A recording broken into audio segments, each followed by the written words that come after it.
Happy birthday to you, happy birthday to you. हजुरले surprise कसले पठाइदिनु भयो होला गेस गरिदिनु न है। त्यो यता फर्काइदिनु न बुके। अहिले यता फर्काइदिनु, गेस गरिदिनु न कसले जस्तो लाग्छ तपाईँलाई।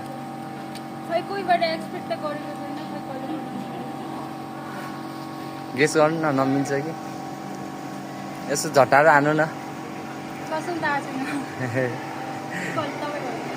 गेस गर्दिनँ, गेस मात्रै गर्नु नि। यसले हो कि जस्तो कसले पठाउनु भएको जस्तो लाग्छ। गेस गर्नु नि, गेस गर्नु। हजुरको लागि भनेर यति राम्रो स्पेसल सरप्राइज कसले पठाइदिनु भयो होला गेस गरिदिनु न ल। गेस गरिदिनु न। गर्दिनँ, गेस गर्नु मिल्छ कि न। हजुरको मनैदेखि लिएर कसले जस्तो लाग्छ। हुनुहुन्छ होला त, नभएको भए त कसरी आउँथ्यो त नि यति राम्रो सरप्राइज।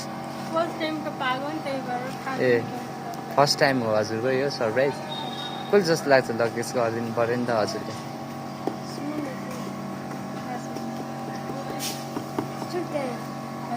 गेस गर्नु सक्नु भएन हजुरले।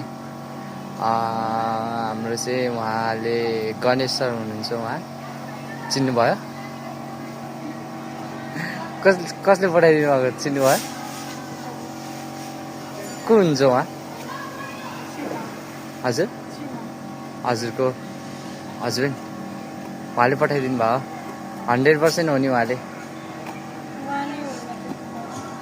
हजुरले सोच्नु भएको थिएन यस्तो सरप्राइज उहाँले पठाइदिन्छ भनेर। सोच्नु भएको थिएन है। हजुरलाई यस्तो एक्कासी सरप्राइज आउँदा अनि कस्तो भयो त भन्न मिल्छ। हजुर हजुरको लागि भने चाहिँ उहाँले यति धेरै माया गरेर यति राम्रो सरप्राइज पठाइदिनु भएको छ है। उहाँलाई के भन्न चाहनुहुन्छ कि।